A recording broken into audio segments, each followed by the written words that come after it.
Well, George Wallace is not the American Party. Who is? The American Party is an institution by itself.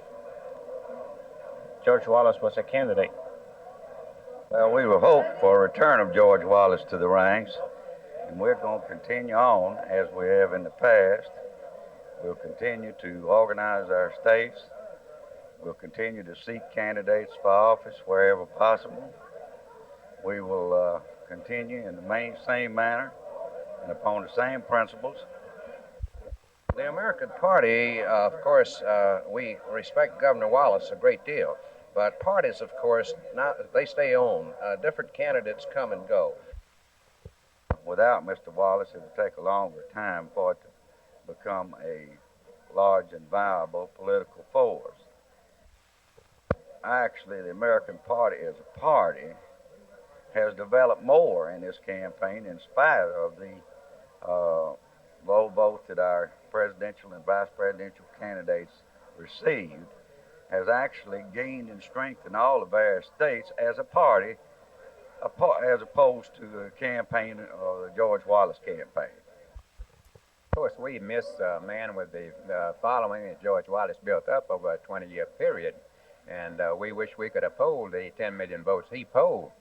But the other side of that coin is that there was a Wallace movement, really, not a political party. We, for the first time, have a real national third-party movement in this country.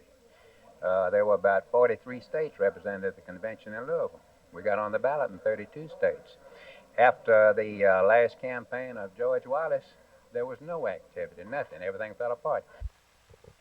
But just because we don't know exactly where we're going doesn't mean that we're going to quit.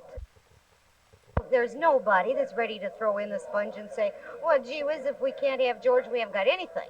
Because that just isn't true. We have ideas which we are going to promote.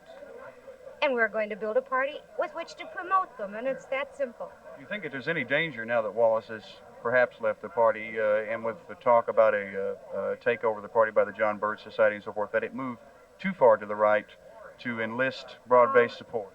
No, I don't think so, because, you know, you've got one group that worries the John Birch Society might take over the American Party, and then you've got another group that worries that the American Party might take over the John Birch Society.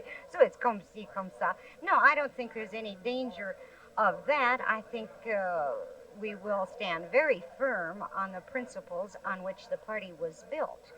And no matter who thinks that those principles might be too far to the right, we aren't going to, in other words, give a damn. Some people call us radicals. I stand, my political hero, I suppose, is Robert Taft. Would Robert Taft be a radical if he were alive today? Have we come that far? Well, I don't believe that there's any danger of that. Of course, we got folks of all leanings in there. Some of them are considered right, but when the common ground is reached, we'll be out there representing that working man, that man who has not been represented. And if you read our platform and read into it in depth, you will find that we do represent the American people. We are the only party today that really represents the American people. Both the National Democrats and National Republicans in their platforms, as I see it, if the people would understand what is in their platforms, do not represent the American people. They represent foreign elements. Thanks, gentlemen.